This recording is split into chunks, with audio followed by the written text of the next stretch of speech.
Y hay gente que dice, mira, antes me iba a comprar a la panadería un kilo de pan y me costaba tantos mangos o tantos pesos. Y ahora me cuesta tanto. Los memoriosos. Yo la verdad que no soy de la columna de los memoriosos con los precios. Realmente. Para eso lo tengo a Google o ChatGPT y consulto rápidamente. Pero está bueno darse una vueltita por la historia para que también veamos cómo es el devenir del bolsillo, de la economía, de los productos, de decisiones, y así hacer un pensamiento. Cada uno hará el suyo. Y la pregunta es qué se podía comprar, por ejemplo, hace 10 años con el salario promedio, y de cuánto era, y para qué alcanza hoy. Ese poder de compra, si retrocedió, si avanzó, si se mantuvo, si las cosas están más o menos acomodadas, de acuerdo a más o menos ceros y un montón de cosas más. Bueno, estoy en contacto con el economista Osvaldo Giordano. Osvaldo Giordano es presidente del Leral de la Fundación Mediterránea. Osvaldo, ¿cómo le va? Sebastián Shapiro lo saluda aquí en Duplex, en LU2 de Bahía Blanca. Gracias por atenderme. No, gracias a ustedes, muy bien. Un gusto estar en tu programa. El gusto es mío, Osvaldo. ¿Qué estaba haciendo Osvaldo hace 10 años, antes de arrancar con los números? Porque es lindo también saber, ¿no? ¿Qué estaba haciendo yo hace 10 años? Sí, era en ese momento profesionalmente, ¿no? Sí. Trabajando como ministro de Economía de la provincia de Córdoba. Uh-huh. Y hace 10 años, bueno, con un entorno muy distinto al actual, también, bueno, con expectativa, era justo el cambio de gobierno, que, bueno, fue bastante frustrante también la experiencia, ¿no? Porque fue el gobierno de Cambiemos que terminó también mal. Pero en el medio sí, como bien vos señalás, un montón de cambios de precios, pero sí una constante que es una economía estancada. Producimos más o menos lo mismo que esa época, somos más, con lo cual desde el punto de vista de nuestra calidad de vida eso se siente, ¿no? Porque si somos más y tenemos lo mismo, naturalmente hay menos para cada uno, y eso es lo que se refleja en los salarios y es un poco lo que creo. El mensaje más importante, ¿no?, de este análisis es el deterioro que ha tenido la Argentina en los últimos años, décadas, o incluso varias décadas para atrás. Tal cual. El poder de compra entonces retrocedió en qué porcentual, y también si podemos hacer una listita de antes te comprabas esto, ahora te compras esto. O en porcentajes, antes te comprabas el 100% de tal bien, ahora te alcanza para esto. Podemos hacer una listita y podemos decir y cuáles son los factores preponderantes de por qué si hubo retroceso. Mira, yo no tengo los números acá a mano de producto por producto, sí, la idea del promedio. Más o menos en promedio, obviamente hay una enorme, ¿no?, dispersión, y seguramente va a aparecer casos que están mejor, casos que están incluso peor que el panorama general. Pero el panorama general, como lo planteamos al principio, es de una caída más o menos del orden del 20%, en términos de que los ingresos de la gente no llegaron a compensar el aumento en los precios de los bienes. En los bienes hay una enorme también dispersión.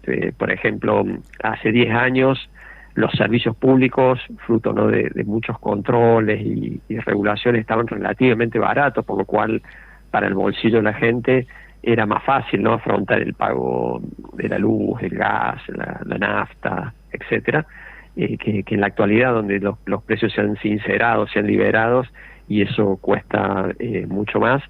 Por el contrario, bueno, una economía un poco más abierta, con un tipo de cambio un poco más atrasado, lleva que algunos productos importados, como puede ser la electrónica o la vestimenta, en términos de salario por ahí han aumentado menos, y ahí hay un poco de alivio, ¿no?, en el presupuesto de la gente. Pero en general, como te digo, estamos peor, y creo que, bueno, un poco esa es la frustración de la mayoría de la familia argentina, ¿no?, del sentir que no pasa el tiempo y la expectativa de progreso no se concreta.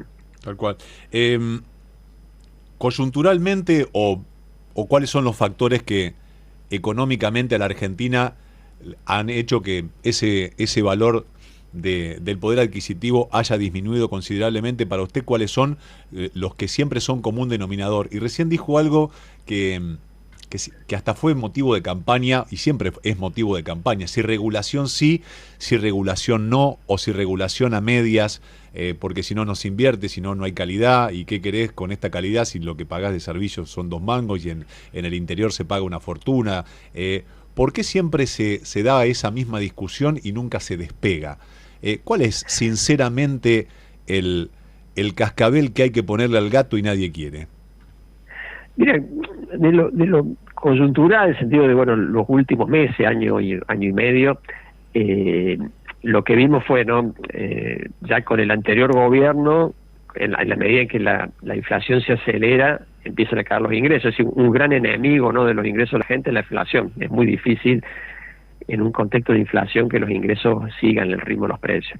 Eso se profundizó con el actual gobierno en los primeros meses. La primera parte del año pasado fue muy mala en términos de ingresos, pero también es cierto que el rebote fue rápido, porque la inflación cayó rápido, pero es como que llegamos a un techo de cristal, ¿no? A comienzo de este año ya ese rebote paró y bueno, y volvimos a niveles históricos, incluso por debajo del histórico, como venimos señalando antes, casi un 20% por debajo de hace 10 años. ¿Por qué pasa eso? Que entiendo tu pregunta, y pasa porque tenemos un país, sobre todo una economía muy mal organizada. Tenemos muy malos impuestos, tenemos un Estado que no da buenos servicios, tenemos una legislación laboral muy antigua, nos falta infraestructura, es decir, hay un conjunto de reglas de juego de la economía que contribuyen a que haya poca inversión, poco emprendimiento, poca generación de empleos de calidad, y eso, bueno, a medida que pasa el tiempo, esas condiciones llevan a un deterioro. Si la población no crece mucho, pero crece, si no hay un ritmo de inversión suficiente, no hay empleos buenos para todos, y eso es lo que pasa por ahí, ¿no? Bueno, que tal vez la gente con más iniciativa emigra, se va, y la que se queda, mucha termina consiguiendo empleos de baja calidad.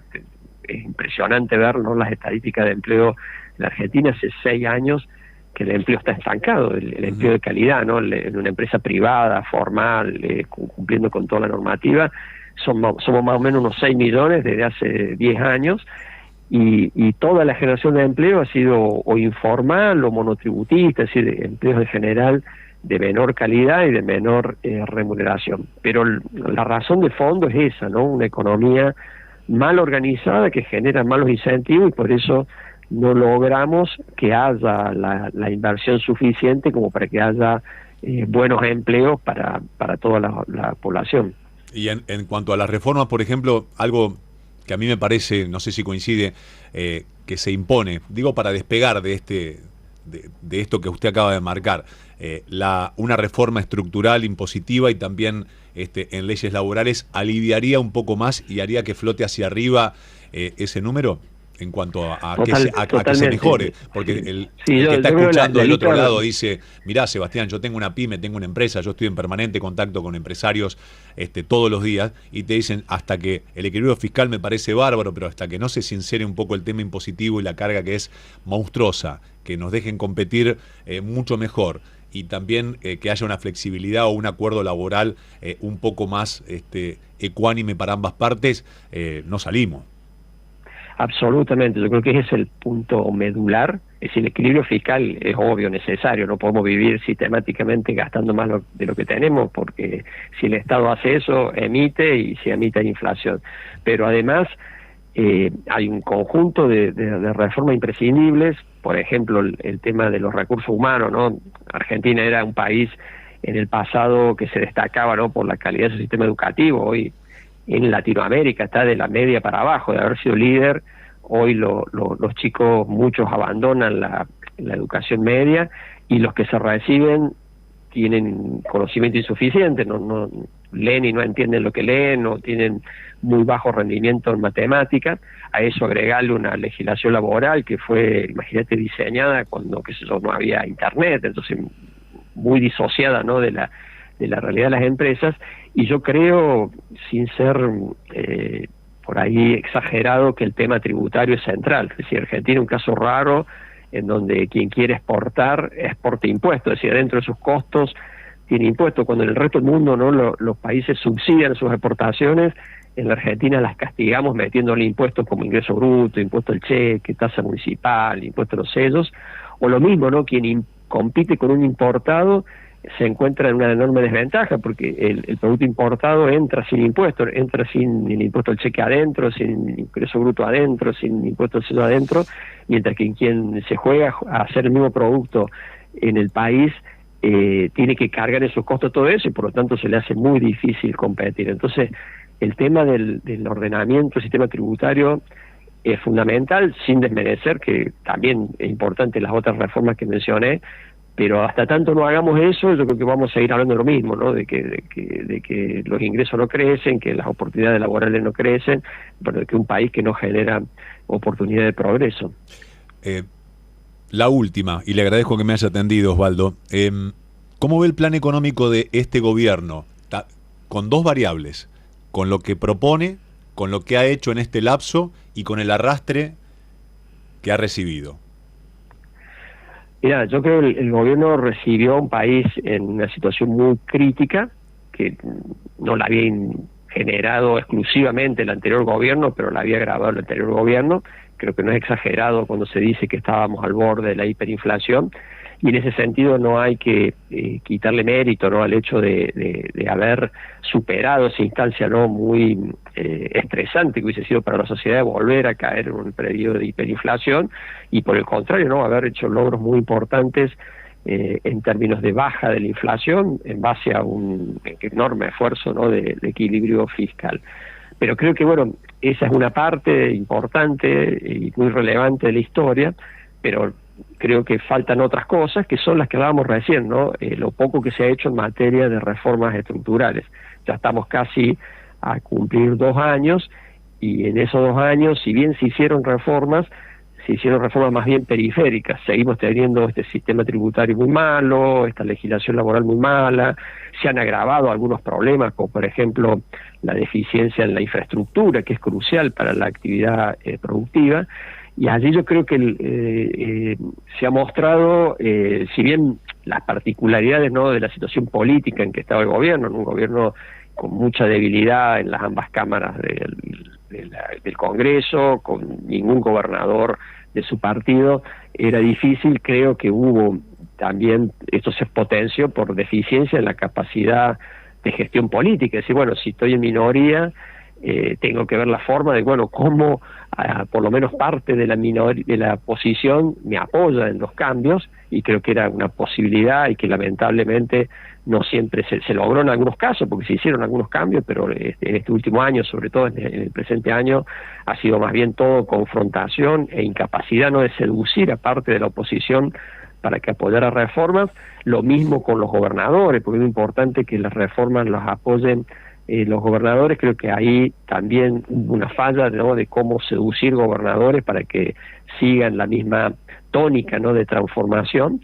Y por otro lado también fallas de gestión de la administración pública. Lo que vemos con el tema de discapacitados es no haber asumido la complejidad y la importancia que tiene la gestión pública. Medio como que subestimó el deterioro que tiene el Estado, la necesidad de generar transformaciones en la gestión pública, y ahora se pagan, ¿no?, como estos casos, no solo por la denuncia de corrupción y la falta de transparencia, sino también que, por ejemplo, se hace una auditoría sobre las pensiones y se hace tan mal que se genera molestia, digamos, a los discapacitados y no se detectan las irregularidades.